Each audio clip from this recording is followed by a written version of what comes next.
Hey everybody, welcome back to South Florida. This is the playoff drive, the championship drive. It's brought to you by Buyers Auto. I'm Austin Ward, that's Jeremy Birmingham. And buddy, doesn't get much better than this. Well, if the season is going to end tomorrow, this is probably the best place it could possibly end for Ohio State. One way or the other, it is going to end. This season has been a crazy one. This is our last episode of the championship drive for this season, and I'm glad that it is coming to an end in beautiful South Florida, the ocean behind us.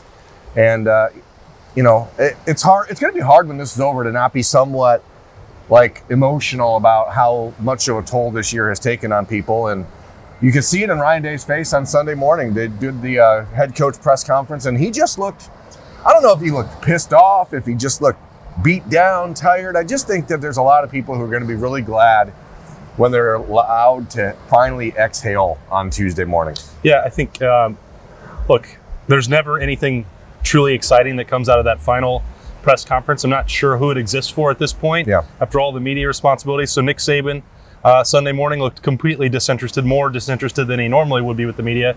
And Ryan Day, who's normally, very gracious and willing to share his thoughts on his team, he did that, but he was also just like laser focused. And you could almost kind of see him paying attention when the name Jalen Waddle popped up. Like, what's Nick Saban going to say? I'm not sure that Ohio State really expects him to play on Monday night, but that's just another sort of wrinkle.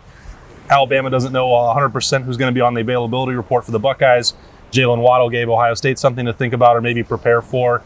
But if anybody was looking for something truly exciting or trash talk from Nick Saban and Ryan Day, they were going to be very disappointed on Sunday morning. Yeah, I mean, Nick Saban hasn't won 6 championships by not knowing how to act in this sort of setting. The opportunity for these coaches, number one, 9 a.m. on Sunday morning is just ridiculous from a standpoint of like nobody's paying attention. I don't know why they don't do that at 3 in the afternoon today or something like that, but it doesn't really matter. You knew that coming into this game, coming into this week, especially after all the talk from Dabo Swinney and how that sort of fueled the Buckeyes, you knew that Nick Saban and Alabama were going to be very, very cautious about anything that came out of their mouths. And it seems like Ohio State has sort of taken that same approach. And again, if I ask you to go back on the Lettermen Row YouTube page and watch this morning's press conference, because the look on Ryan Day's face was just, it was dialed in. I mean, and I don't know what that means for Monday night. Maybe it means nothing, but I know that the Buckeyes are firm believers that they have a chance to win this game on Monday, even if the majority of people around the country think they don't. For those of you watching the playoff drive brought to you by Buyers Auto, yesterday, Berm apologized for the wind out there at Hard Rock Stadium. If these waves are too loud, I'm sorry, we're not sorry. This is just where we're going to shoot it to close out this season. And Ryan Day, one of the things that I think he's just grown tired about is this suggestion that Ohio State should already be satisfied with what it's accomplished, which is a hell of a lot. Getting football back in the Big Ten, for one, they didn't do it alone. Thank you to Nebraska and Iowa for their support as well. Going undefeated against that schedule, winning the Big Ten title for the 4th year in a row, getting the monkey off their back against Clemson, winning the Sugar Bowl.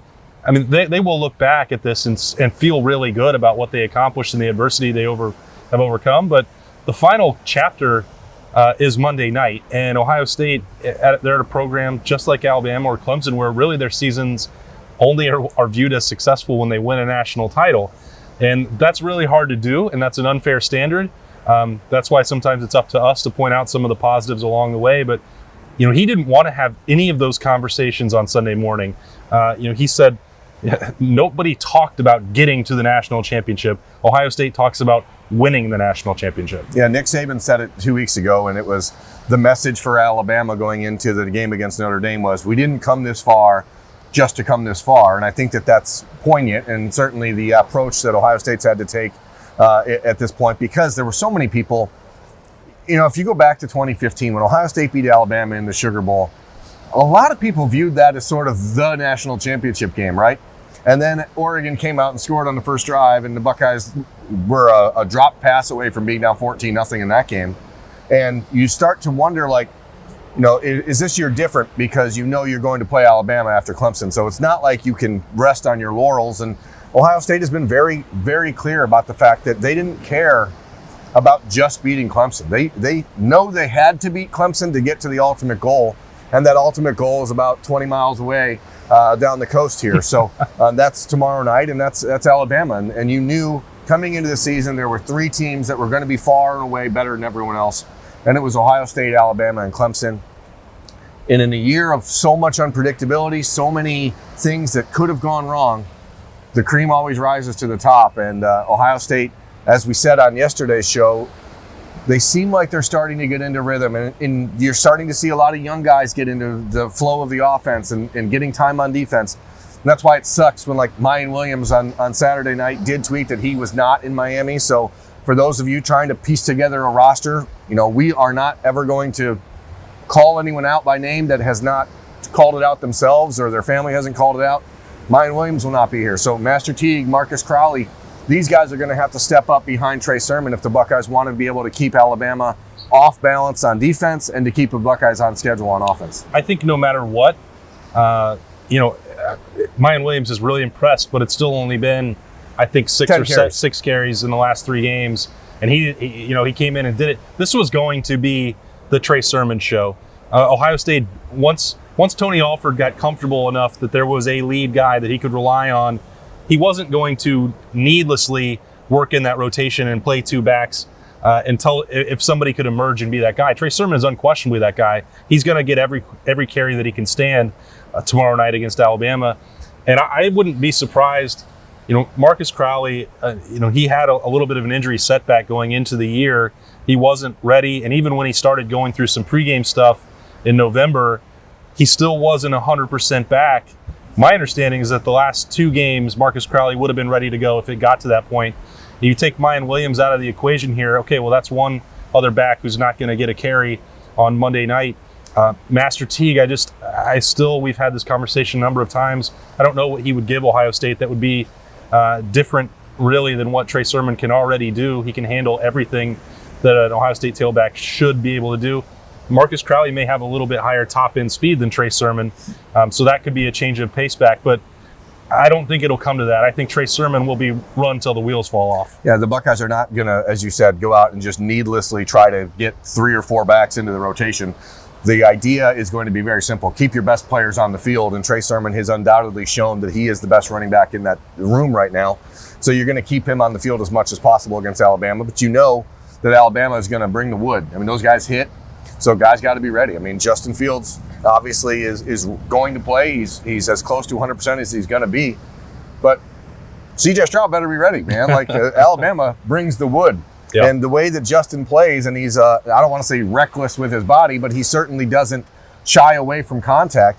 These sort of games are going to be where you really get tested to see if a guy's ready to come in for 1 or 2 plays and then come out. So, whether it's the offensive line, I mean, we saw it in the Clemson game over and over. Matt Jones goes out, Paris Johnson goes in, Wyatt Davis goes out. It's constantly rotating, constantly getting guys who have had 70 practices this year, which is 3 times as many as normal, are getting an opportunity to play when it matters. And I think that somehow is going to end up serving the Buckeyes well. I don't know exactly where it's going to come into play on Monday night, but you have to figure that that's going to be a part. Yeah, I think there'll probably be a hit on that hip at some point where Justin Fields might want to come to the sideline for a play or two. CJ Stroud has been that first one off the bench at quarterback. He will be again on Monday night. Probably got a chance to get a lot of extra reps over the last week just to be ready for that.